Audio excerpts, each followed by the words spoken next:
ഇത് നമ്മുടെ ആനന്ദ് അംബാനിയുടെ കല്യാണത്തിൻ്റെ ഗിഫ്റ്റാണ്. നമ്മൾ സ്റ്റോർ മാനേജർക്കുള്ള കല്യാണത്തിൻ്റെ ഗിഫ്റ്റ്. അപ്പോൾ നമുക്കിത് അൺബോക്സ് ചെയ്ത് നോക്കാം. അതിൻ്റെ എന്താണുള്ളത് ഇതിൻ്റെ ഉള്ളിൽ കാണിക്കണേ. അതിൻ്റെ ഉള്ളിൽ എന്തൊക്കെയോ ഉണ്ട്. ഇത് എന്തോ സാധനമാണ് എന്താണോ കഴിക്കാനുള്ളത്. അങ്ങനെയൊക്കെ വരുന്നത്. പിന്നെ നമുക്ക്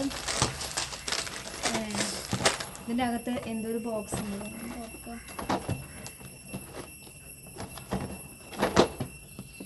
ബോക്സ് വറക്കാൻ കിട്ടുന്നില്ല ഇവിടെ. കേട്ടോ, ഇതിൻ്റെ ഉള്ളിൽ വേറൊരു ഗിഫ്റ്റാണ്. ഇതിൻ്റെ ഉള്ളിൽ എന്തോ നല്ല അടിപൊളിയായിട്ടുള്ള ഇതുണ്ട്.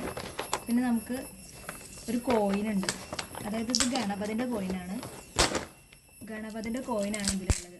പിന്നെ ഇതിൻ്റെ ബാക്കിൽ 15 ഗ്രാമിൻ്റെ കോയിനാണ്. ഇതിൻ്റെ ബാക്കിൽ ആനന്ദ് എന്നുണ്ട്. പിന്നെ രാധികയുടെ ആയുണ്ട്, 6ഉണ്ട്. അപ്പോൾ ഇതാണ് നമ്മുടെ വെഡ്ഡിങ് ഗിഫ്റ്റ്.